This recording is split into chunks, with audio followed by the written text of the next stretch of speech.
We got some great movies this year, and here are my top 10 favorites. No notes, I just have a list, so I'm gonna try to speak from the heart with these ones. Number 10, we have Barbarian. Now, I'm shocked that a horror film, actually there's a couple horror films on this list, are actually on my top 10 list at all, because if you guys know me at all, I didn't start watching horror movies until maybe like 3 or 4 years ago. I was a pretty scared kid, so I never grew up watching them, but Barbarian was so unique and so fresh, because the movie, if you guys have seen the movie, no spoilers, but halfway through, the movie completely shifts, and I'm like, where in the world is this going? And it was funny, it was clever, it was scary, and it was just really well told. I had such a fun time watching this movie, and it gave me a lot of chills, and it was unlike anything I'd ever seen before. So Justin Long, though, man, he steals the show. Barbarian, if you guys have not seen it, I would definitely recommend checking it out. Number 9, we have Triangle of Sadness. Now, I think I actually knew this, but the main actress, I forget her name right now, but she died this year, so rest in peace. And in my review of Triangle of Sadness, I said, watch this movie just for like the half an hour in the middle. It is the most over-the-top, bombastic, insane amount of cinema I've ever seen. Woody Harrelson knocks it out of the park. He's only in the movie for a very, very short time, and he's like the only A-lister, I guess, or the only well-known name here in America in this movie, and I think it's one of his best performances. It's so memorable, it's so funny. I saw this at the Vancouver International Film Festival, and the crowd was so loud. It was just like a zoo in there, and it was just such a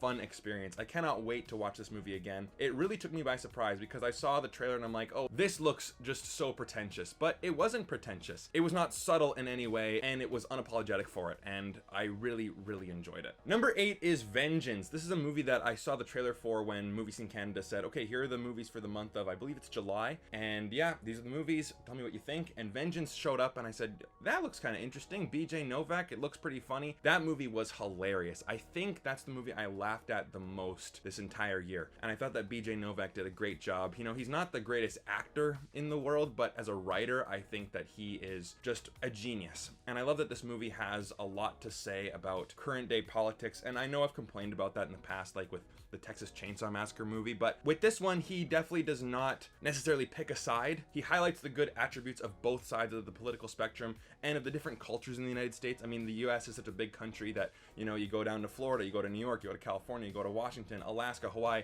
and the political spectrum and the culture changes so dramatically. And Ashton Kutcher, my goodness, was he amazing in Vengeance. Definitely check that one out. Regardless if you're a leftist liberal or a right-wing conservative, whatever the case may be, definitely check out Vengeance. Number 7 is The Black Phone. This movie snuck up on me. I just was looking at this movie and going, you know what? Everything about it is so solid. The music is fantastic. The horror elements are scary. The themes of bullying and sticking up for yourself and the cinematography, everything on the film school report card gets an A+, but yet when you're also watching it, you're enjoying it at the same time. And when both sides of my brain are equally in sync like that, I mean, it's a no-brainer. The Black Phone was the best horror movie of the year, in my opinion, of course. I know a lot of people didn't like it because they didn't think it was that scary, but to them I would say, imagine you are a kid in that scenario. If you put yourself into that mindset, I think that's where the film really shines and it gets really scary. Number 6 is All Quiet on the Western Front. This movie shows us the true horrors of war. And I know that every single movie you can say the same thing. Saving Private Ryan shows you the horrors of war. Fury shows you the horrors of war. Hacksaw Ridge, even something a bit more subtle like Jarhead, shows you the horrors of war. 1917 shows you the horrors of war. But something about this movie really digs deep into the human psyche. This movie is shot beautifully, and I like how it shows the story from the opponent's side. Of course, me being Canadian,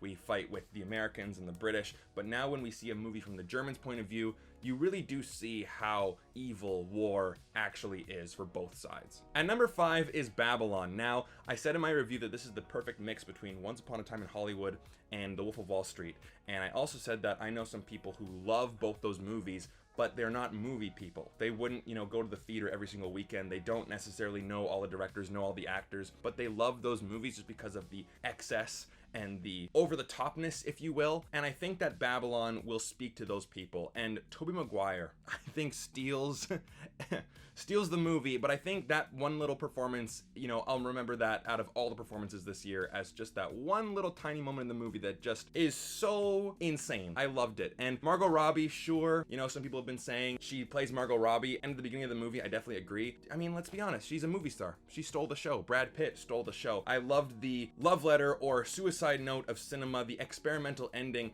it was just a crazy experience, and I loved every second of it. Number 4 is Avatar: The Way of Water. Yes, I'm one of those people who just fell in love with this world, fell in love with this experience. The best CGI I've ever seen, and some people are talking about how the story is very lame and very boring. Yes, it's simple, but sometimes for me, the simple stories are the most effective. Family, right? And in this movie, the family aspect, it really hit me. I got emotional so many times. James Cameron knows how to make a movie. The guy just gets it, and I think that he really got it in Avatar: The Way of Water. Call me crazy, but I love that movie. Number 3 is The Banshees of Inisherin. This movie absolutely floored me, and I said in my review that sometimes when you watch a movie and it really deals with the subject matters or the things that you're currently dealing with in your everyday life, that movie really spoke to me, because this year, me and I would consider him my best friend split ways. I still have no idea why he did that, but this movie really speaks to the human condition about relationships breaking apart and people going on their separate journeys. The acting is phenomenal. The direction is impeccable. The humor is off the charts. This movie is one of the best movies I've ever seen, and we do have 2 movies that I enjoyed watching more than this, which is,